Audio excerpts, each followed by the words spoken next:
No chodź tu. To jest turmuś.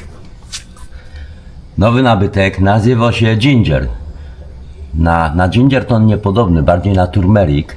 Co się speszył, bo tam pies idzie, to uciekł. Widzicie? Drugi przyszedł, to go speszył. No po coś go speszył, co? I przez ciebie uciekł, no.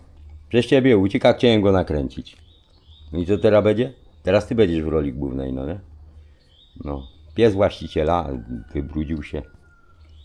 Przyszedł mnie odwiedzić i kota przegonił. Dzień dobry, witam wszystkich. Zapraszam do programu Znaczy to Zdrowie. Dzisiaj będzie z tej mojej pięknej książki o mniszku lekarskim, czyli niektórzy to mlecz nazywają lub tam różnie w Polsce. Chcę dzisiaj opowiedzieć o tym kwiatku, dlatego, że ostatnio Wam opowiadałem o lotosie. No i wiadomo, tego lotosu w Polsce nie ma, to tam dostępu do niego tak nie macie.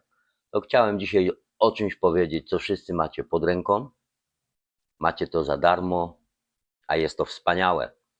Czyli znowu wasza zielona apteka, która rośnie u was na ogrodzie, na działce, w parku, w lesie, gdziekolwiek za darmo, a naprawdę wspaniały kwiatek, wspaniały.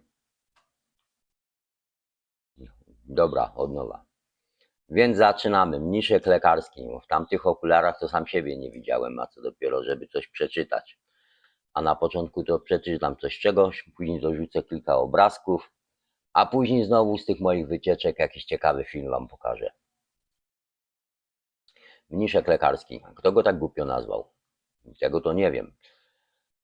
O mnie to jest mlecz. Mówią, że mlecz to inny kwiatek. Jak może być mniszek lekarski, jak on lekarz nie leczy, no nie? Ale ten mniszek leczy. O, to może to jest dobra nazwa. O, tu mi się podoba. Ten mniszek leczy. Lekarz nie leczy. Do lekarza nie chodźcie. Tam nie ma po co iść. No chyba, że się chcecie kasy pozbyć. Jest ich ponad 100 gatunków. W Europie rośnie 9 gatunków. Występuje na całym świecie. W Polsce rosną 2 gatunki takie podstawowe, plus jest 9 innych gatunków. Tak, mlecz błotny, mlecz kolczasty, mlecz polny, mlecz zwyczajny, zwany warzywnym. Zastosowanie. No i teraz wam powiem, tak było napisane.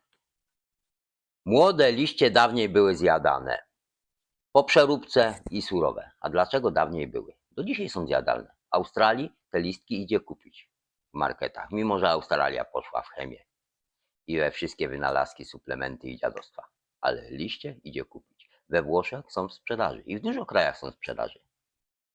A jak w Polsce ich nie ma, to sobie idźcie sami nazrywać. No to najlepsze te młode.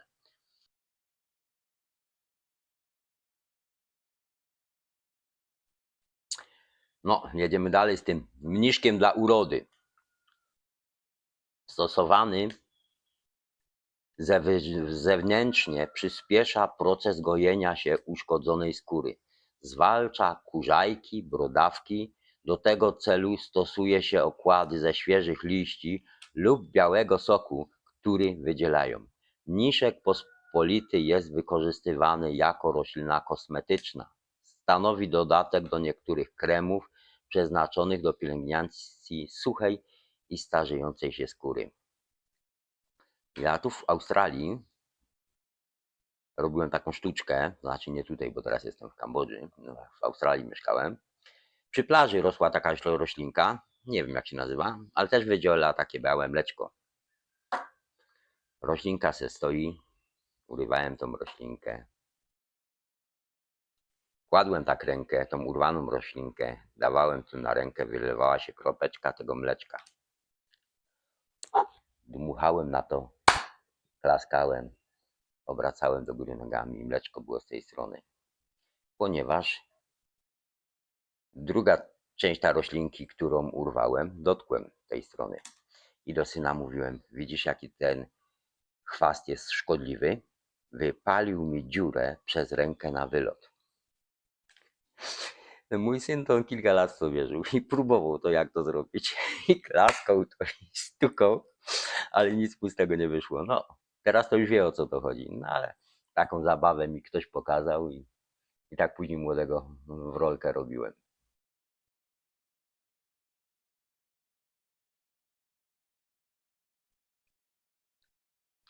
Mlecz polny, a mniszek lekarski. Czyli na to wygląda, że ja zawsze na mniszek lekarski mówiłem mlecz. Nie znałem wcześniej tej nazwy. Pokażę wam, jaka jest różnica na obrazku i łatwo go odróżnić. Jest go łatwo odróżnić, nie ma problemu. Ma wyjątkowe właściwości zdrowotne. Zawiera wiele leczniczych substancji. Substancje znajdują się w całej roślinie: kwiatach, liściach, łodygach, korzeniach. Zastosowanie: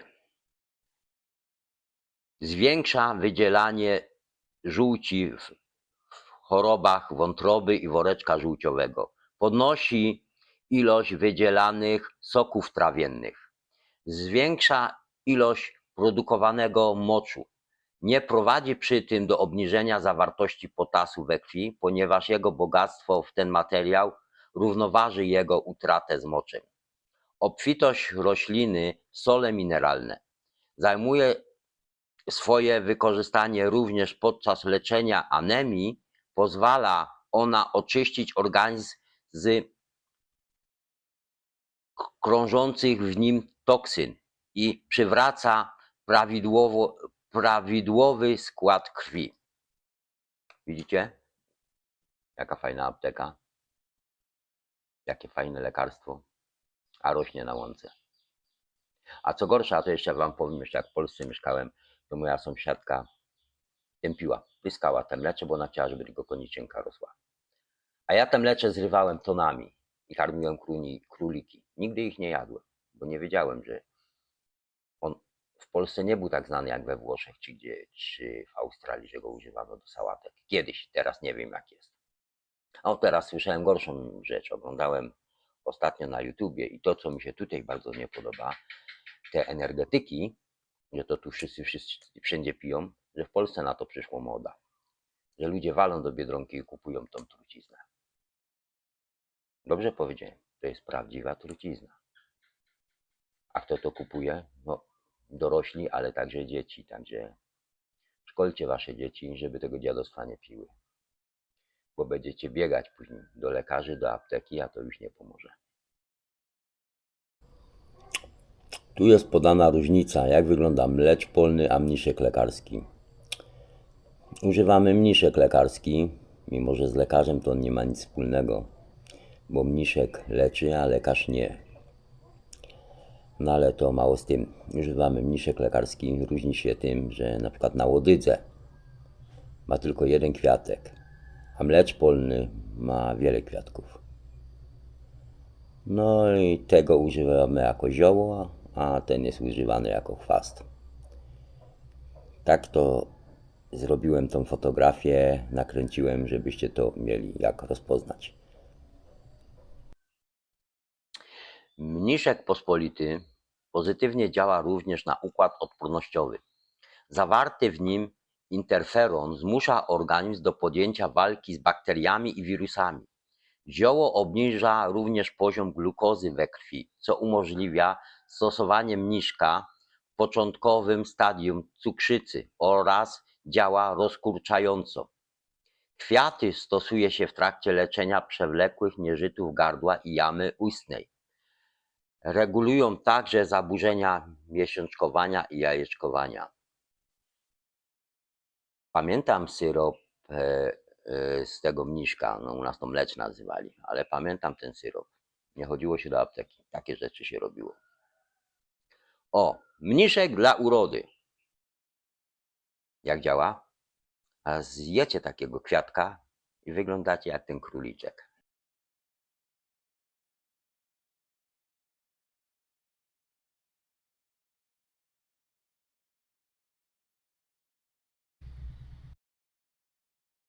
Takiego, że naukowcy z Kanady, z uniwersytetu, wykryli, że podawany napar z mniszka, z korzenia, leczy raka. To tyle co do tej Kanady. Ale jeszcze jak tu zrobić jakieś te sałatki, to wszystko to opowiem. Też co tu znalazłem według tego, co tu wyczytałem. Bo w Australii to się kupuje taką paczuszkę, no taki w plastiku, wywala się to na talerz, się przyprawia czym się chce, no nie. Jedni to przyprawiają octem, jedni olejem, troszkę soli, troszkę pieprzu, no nie.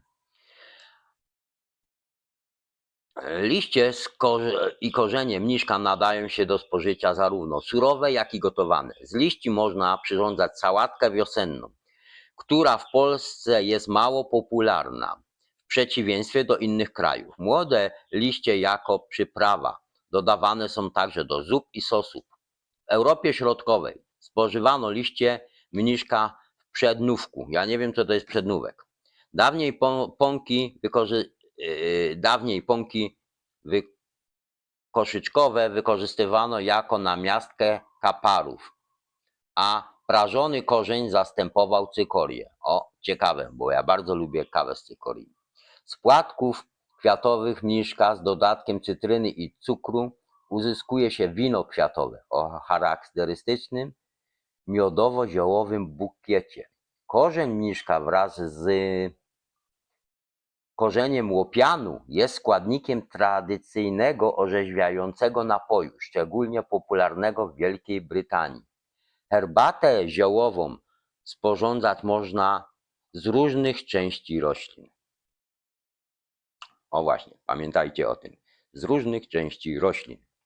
Także nie tylko kwiatuszki, nie tylko listeczki, bo ja jestem zwolennikiem korzenia, tak na przykład jak i herbaty z pokrzywy, tak i z wielu innych. Czyli jak wyrwiemy ten duży, niekiedy piaszczysty gleb tak fajnie wyjdzie z tym korzeniem, umyć, posiekać na drobno, tak jak cykorię czy coś, ususzyć i jest takie jak pietruszeczka, no nie? I z tego zrobić herbatkę. Polecam. Dobra, koniec z moim gdakaniem. Teraz puszczę jakiś tam film o czymś tam. Kawałek z moich podróży. Pozdrawiam, do zobaczenia następnym razem. Ale urobiło się z tym dziadostwem w cholerę, żeby do tego dojść. No to mi przestało działać. Miałem to w kieszeni, popstrykało i się zepsuło, ale teraz gra. Chciałem pokazać, jak wyrąb wygląda tu w lesie. O, wycinają pojedyncze drzewa i od razu je tną na deski, grube, piękne drzewa. Od razu je tną na to, co potrzebują, a reszta zostaje. I to, co potrzebują, bawołami dopiero ściągają, a reszta to już tam leży i próchnieje. A przepiękne drewienka. Bardzo mi się podobają. Bardzo ładne. Jeszcze dużo fajnych rzeczy by z tego porobił. Z tych chwostów, z tego drzewa. Jeszcze by to szło przez maszyny przepuścić i porobić na przykład piękne ławki czy cokolwiek. Bo to jest jeszcze dużo tutaj drzewa, z którego by można było coś wykonać. Oni tylko główne biorą, a reszta po prostu się marnuje. Idzie na próchno. Bardzo ładne kawałki drzewa, podobają się mi. A w niektórych miejscach w Kambodzie oni to robią nielegalnie, wywożą to. Wycinają w rezerwatach, są tam grupy ludzi. Nie chcą pokazać nawet, żeby ich na wideo kręcić. Z tego żyją po prostu. You see, What? this covering tree is a seagull. Seagull? Yeah. Nie wiem, czy to jest ten seagull, ale jest seagull. A tutaj to brzęczy tak jak piła spalinowa. A tu jakiś kurde seagull. Ładny ten seagull, ale ładniejszy jest mosteczek też. Mostek jest niezawodny. Tu mam dopiero wielkie drewienko. To jest wielkie. W środku jest tam puste, że tam wejść do niego prawie można. Ale jest wielkie. Ojejku, największe drzewo chyba jakie widziałem. Z bliska. Coś niesamowitego. Nie do opisania tak wielkie. Tak wielkie drzewo. Jeszcze ktoś już tu pobazgrał, coś na nim nożykiem powyżynał. Gdzieś artystyczni turyści. Korzenie to ma takie splaszczone. Gdzie przejść przez niego nie idzie. Ja go chcę obejść w koło, chcę go z kilku stron zrobić. jak on wygląda. Dalej go kręcę. Jest niesamowity. Jest niesamowite to drzewo wielkie. No tak jak wam mówię, to jest największe drzewo, jakie ja widziałem. Na żywo. Na żywo, nie mówię o jakimś tam telewizji czy coś, czy YouTube, tylko na żywo.